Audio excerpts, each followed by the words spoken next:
Hello दोस्तों, welcome back to my YouTube channel. कैसे हैं आप सभी? आशा करती हूँ आप लोग स्वस्थ होंगे, मस्त होंगे और अपनी पढ़ाई भी अच्छे से कर रहे होंगे। तो डेली की तरह मैंने आज भी अपना सारा काम ख़त्म करके मैं निकल गई लाइब्रेरी अपनी पढ़ाई कंटिन्यू करने के लिए। तो आज का मेरा शेड्यूल था कि आज मैं current affair specially Bihar current affairs को कंप्लीट रिवाइज़ करूँगी। देन उसके बाद इसका टेस्ट सीरीज लगाऊँगी। तो मैंने कल भी बिहार स्पेशल अपना कंप्लीट कर लिया था और आज मेरा बिहार करंट अफेयर रिवाइज़ करना था।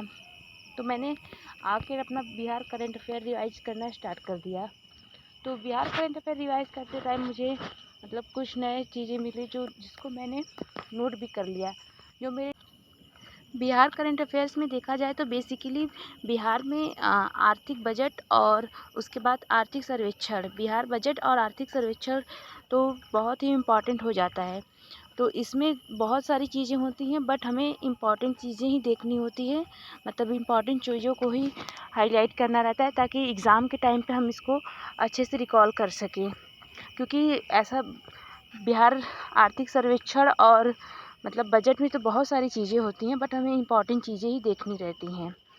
इसी तरह करंट अफेयर्स में बहुत सारी चीज़ें रहती हैं क्योंकि ये पूरे ईयर का या एक साल या पूरे 1.5 साल तक की चीज़ें रहती हैं, तो सबको तो हम नहीं याद कर सकते। इसलिए हमें थोड़ा सा प्रीवियस ईयर पेपर देखते हुए जो इम्पोर्टेंट हमें लगे हमें उन पर ज़्यादा फोकस करनी चाहिए और बाकी चीज़ों को भी देखते रहना चाहिए ताकि एग्ज़ाम में थोड़ा सा अप डाउन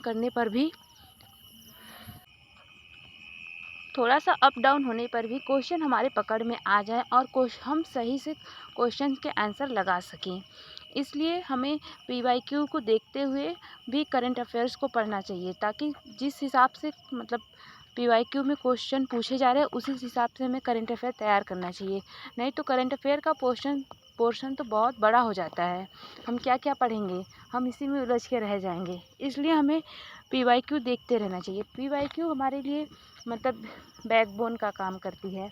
वो हमें रास्ता दिखाती है कि क्या हमें पढ़ना है क्या नहीं पढ़ना है। तो मुझे भी करंट अफेयर में नहीं समझ में आ रहा था कि बेसिकली मुझे क्या पढ़ना चाहिए और क्या चीज़ें छोड़नी चाहिए। तो मैंने पीवाईक्यू उठाया। तो पीवाईक्यू में मुझे सबसे बेसिकली मुझे समझ में आया कि नहीं, आर्थिक सर्वेक्षण और बिहार बजट तो बिल्कुल भी नहीं छोड़ना है। साथ में जो नई नई स्कीम्स आई हैं और बिहार सरकार की जो योजनाएं चली हैं ख़ास तौर पे महिलाओं के लिए और वहाँ की गरीबी को दूर करने के लिए उन पे विशेष ध्यान देना चाहिए।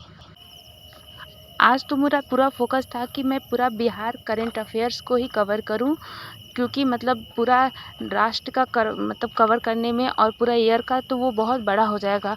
और मेरा टेस्ट सीरीज भी बेसिकली बिहार स्पेशल पे आधारित था और बिहार करंट अफेयर जो टेस्ट सीरीज नंबर 1 है। तो इसीलिए मैंने सबसे पहले बिहार करंट अफेयर्स को ही तैयार करना ज़रूरी समझा और फिर उसके बाद मैं इसका टेस्ट लगाऊंगी। लेकिन आज का ही मेरा शेड्यूल था टेस्ट लगाने का बट मुझे टाइम नहीं मिल पाया क्योंकि मैं रिवाइज़ करने में ही लगी रही। तो अब मुझे मेरा घर जाने का टाइम हो गया है क्योंकि अंधेरा होने वाला है। इस वजह से देखती हूँ अगर घर पे जाने के बाद मुझे टाइम मिलेगा तो मैं टेस्ट सीरीज लगा लूँगी, वरना मुझे कल के लिए ये टेस्ट सीरीज लगाना पड़ेगा। और बाकी आप लोग कैसे हैं, आप लोग की पढ़ाई कैसी चल रही है, कमेंट बॉक्स में ज़रूर बताइएगा। वीडियो अच्छी लगी तो वीडियो को लाइक शेयर एंड सब्सक्राइब भी ज़रूर करिएगा।